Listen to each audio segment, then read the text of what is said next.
നടത്തി. അതോടൊപ്പം തന്നെ എവിടെയെല്ലാം ഒരു മുസ്ലിം കൺസോളിഡേഷന് വേണ്ടി ശ്രമിക്കുന്നു, നമ്മൾ കാണുന്ന ഒരു പുതിയ ട്രെൻഡ്, അതിന് കൗണ്ടറായിട്ടുള്ളൊരു മെജോറിറ്റേറിയൻ ഹിന്ദു കൺസോളിഡേഷൻ വരും. Strategic vote is no more the monopoly of one community എന്നുള്ളത് ഒരു യാഥാർത്ഥ്യമാണ്. അത് മനസ്സിലാക്കേണ്ടി വരും. രണ്ടാമത്, കോൺഗ്രസ് പാർട്ടിയും സമാജ്വാദി പാർട്ടിയും തമ്മിൽ യാതൊരു കമ്പാറ്റബിലിറ്റി ഇല്ലാത്ത രണ്ട് പാർട്ടികൾ. കോൺഗ്രസ് പാർട്ടിയെ അവിടെ തകർന്നതിൻ്റെ ഒരു പ്രധാനപ്പെട്ട പാർട്ടിയായിരുന്നു സമാജ്വാദി പാർട്ടി. അവർ തമ്മിലുള്ള ടർഫ് റൈവൽറി എല്ലാവർക്കും അറിയാവുന്നതാണ്. അതിനെ മുഴുവൻ മറന്നുകൊണ്ട് കോൺഗ്രസിൻ്റെ ഓർഗനൈസേഷണൽ സ്ട്രെങ്ത്തിന് ഇല്ലാത്തത് ഓവർലുക്ക് ചെയ്തുകൊണ്ട് കോൺഗ്രസ് നേതാക്കന്മാരുടെ പോലും റെസിസ്റ്റൻസിനെ വകവെക്കാതെ ഒരു വശത്ത് ഒരു രാഹുൽ ഗാന്ധിയും അതേപോലെ തന്നെ മുഴുവൻ സമാജ്വാദി പാർട്ടിയെയും തള്ളിപ്പറഞ്ഞ് സ്വന്തം അച്ഛനെയും തള്ളിപ്പറഞ്ഞ് മറ്റൊരു സുന്ദരനായ ഒരു മുഖം ഉള്ള അഖിലേഷ് യാദവും പറഞ്ഞ് അവർ മധ്യവയസ്കരാണെന്നാണ് എൻ്റെ അഭിപ്രായം. എങ്കിലും ചെറുപ്പക്കാർ അവരെ ബോയ്സ് എന്നൊക്കെയാണ് പറഞ്ഞത്. അവരിങ്ങനെ നാട് മുഴുവൻ നടന്ന് ഒരു ടെലിവിഷൻ റിയാലിറ്റി ഷോ നടത്തി വോട്ട് വരുമെന്ന് പറഞ്ഞിട്ടുണ്ടെങ്കിൽ ഈ പൊളിറ്റിക്സിൻ്റെ ഒരു കോംപ്ലക്സിറ്റി, ഇലക്ഷനീറിൻ്റെ ഒരു കോംപ്ലക്സിറ്റി, ഒരു സോഷ്യൽ എഞ്ചിനീയറിൻ്റെ ഉള്ള ഒരു രാഷ്ട്രീയം വളരെ ഒരു ടെലിവിഷനിലേക്ക് കൊണ്ടുവരുന്ന ഒരു ഫോട്ടോ ഓപ്പർച്യൂണിറ്റീസാക്കി മാറ്റിയാൽ ജയിക്കുമെന്നുള്ള മിഥ്യാധാരണകൾ. അതോടൊപ്പം തന്നെ ഡിമോണിറ്റൈസേഷൻ്റെ കാര്യത്തിൽ, സർജിക്കൽ സ്ട്രൈക്കിൻ്റെ കാര്യത്തിൽ എല്ലാം സെൻട്രൽ ഗവൺമെൻറ്റും BJPയും വാദിച്ച വാദങ്ങൾക്കുള്ള ഒരു വലിയ ഒരു അംഗീകാരം വന്നു. ഹിന്ദു കമ്മ്യൂണിറ്റിയിൽ ജാതികൾക്ക് അപ്പുറമായിട്ടൊരു വലിയ ഒരു ബ്ലോക്കിനെ BJPക്ക് മൊബിലൈസ് ചെയ്യാൻ പറ്റി.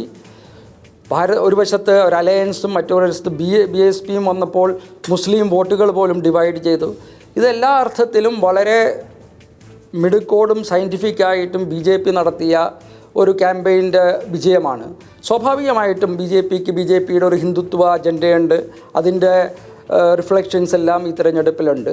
പക്ഷേ ഒരു വശത്ത് നരേന്ദ്രമോദിയുടെ ഒരു നേതൃത്വത്തിൽ ജനങ്ങളെ വിശ്വസിപ്പിക്കാനായിട്ടുള്ളൊരു കഴിവ്, അതോടൊപ്പം പോലെ ഡിസ്ക്രെഡിറ്റഡ് ആയിട്ടുള്ള സ്റ്റേറ്റ് ഗവൺമെൻറ്, കോൺഗ്രസ്സുകാർക്ക് പോലും വിശ്വാസം നഷ്ടപ്പെട്ട ഒരു രാഹുൽ ഗാന്ധിയുടെ യാതൊരു തിയറിറ്റിക്കൽ എക്സ്പെരിമെൻറ്റ്സ്, ഇതെല്ലാം കൊണ്ട് BJPക്ക് ജയിക്കാൻ ഇതിലും നല്ലൊരു അനുകൂലമായിട്ടുള്ള സാഹചര്യം അവിടെ ഓപ്പോസിഷൻ ഉണ്ടാവാൻ പറ്റില്ല.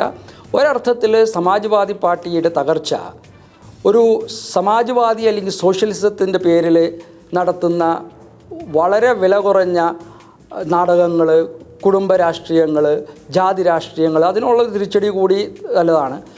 അവസാനമായ ഒരു കാര്യം കൂടി, കഴിഞ്ഞ 3 അസംബ്ലി തിരഞ്ഞെടുപ്പിൽ UPയിലെ ജനങ്ങൾ എന്നും അവരെ ഭരണത്തിനെ ചലഞ്ച് ചെയ്തിട്ടുള്ള മെയിൻ ഒപ്പോസിഷന് ക്ലിയറായിട്ടൊരു മെജോറിറ്റി കൊടുത്തൊരു ട്രഡീഷൻ കണ്ട്.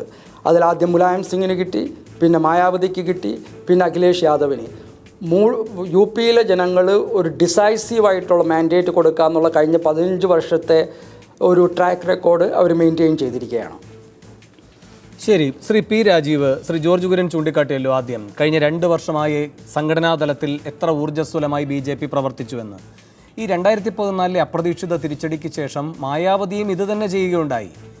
ഇപ്പോൾ 2 ദിവസം വീട്ടിലടച്ചിരുന്നു.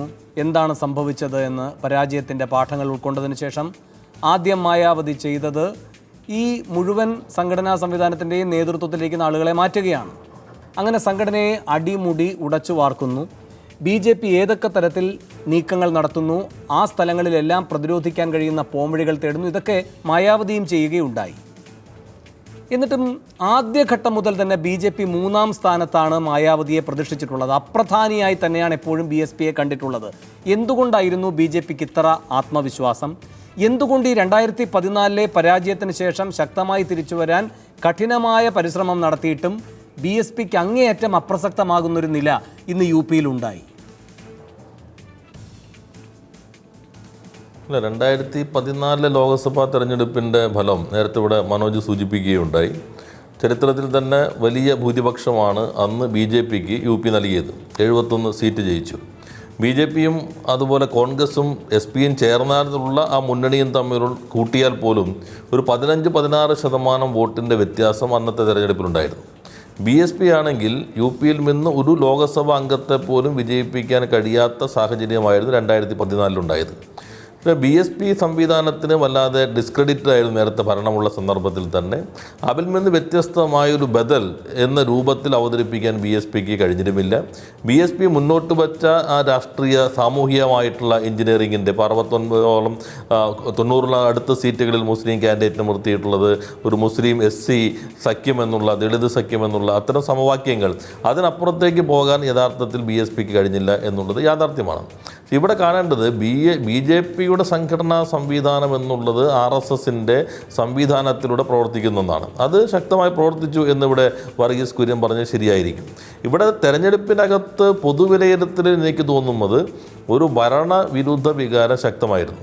2014 ലോക്സഭാ തെരഞ്ഞെടുപ്പിൽ BJPക്ക് വലിയ വിജയമുണ്ടാക്കിയത് ഒന്ന്, ദേശീയ രാഷ്ട്രീയത്തിൽ കോൺഗ്രസിനെതിരായിട്ടുള്ള അതിശക്തമായ വികാരം, ഒപ്പം സംസ്ഥാന രാഷ്ട്രീയത്തിൽ SP-ക്കെതിരായിട്ട് ശക്തമായ വികാരം. ഈ തെരഞ്ഞെടുപ്പ് വന്നു കഴിഞ്ഞപ്പോൾ ഇവർ രണ്ടുപേരും ആർക്കെതിരായിരുന്ന ജനവികാരമായിരുന്നോ BJPക്ക് 71 സീറ്റിലേക്കും BJP സഖ്യത്തിന് 73 സീറ്റിലേക്കും എത്തിച്ചത്, ആ ശക്തികൾ ഒന്നായി വന്നതോടുകൂടി കുറേ കൂടി BJPക്ക് അനുകൂലമായ ഒരു സാഹചര്യം സൃഷ്ടിക്കപ്പെട്ടു എന്ന് തന്നെ വേണം കാണേണ്ടത്. ഈ തെരഞ്ഞെടുപ്പ് നോക്കിക്കഴിഞ്ഞാൽ ഇപ്പോൾ ഗോവ BJP ഭരണത്തിലിരുന്ന സ്ഥലത്ത് ശക്തമായ ഭരണവിരുദ്ധ വികാരമുണ്ടായി. പഞ്ചാബ് BJP അധികാരത്തിലിരുന്ന സ്ഥലത്ത് ശക്തമായ ഭരണവിരുദ്ധ വികാരമുണ്ടായി. ഉത്തരാഖണ്ഡ് കോൺഗ്രസ് അധികാരത്തിലിരുന്ന സ്ഥലത്ത് ശക്തമായ ഭരണവിരുദ്ധ വികാരമുണ്ടായി. UPയിൽ SP-ക്കെതിരെ ഭരണവിരുദ്ധ വികാരം ശക്തമായിരുന്നു. അപ്പോൾ ഇതിനു മുൻപ് നടന്ന നിയമസഭാ തെരഞ്ഞെടുപ്പുകൾ നാം നോക്കുകയാണെങ്കിൽ മഹാരാഷ്ട്ര, ഹരിയാന എല്ലാം ഭരണവിരുദ്ധ വികാരം ശക്തമായിരുന്നു. അങ്ങനെ ഭരണവിരുദ്ധ വികാരം ശക്തമായിരുന്ന സന്ദർഭത്തിലും രാജസ്ഥാൻ, മധ്യപ്രദേശ് BJP ഭരിച്ചിരുന്ന സംസ്ഥാനങ്ങളിൽ ആ ഭരണവിരുദ്ധ വികാരം പ്രകടമാകാതെ BJPക്ക് തുടർച്ചയുണ്ടാകുന്ന സാഹചര്യമുണ്ടായി. ഇപ്പോഴത്തെ നിയമസഭാ തെരഞ്ഞെടുപ്പ് വരുമ്പോൾ BJP അധികാരത്തിലിരുന്ന സംസ്ഥാനങ്ങളിലെ ഭരണവിരുദ്ധ വികാരത്തെ മറികടക്കാൻ കഴിയുന്ന രൂപത്തിൽ ദേശീയ ഗവൺമെൻറ്റിൻ്റെ, മോഡി ഗവൺമെൻറ്റിൻ്റെ പ്രതിച്ഛായ അവിടങ്ങളിൽ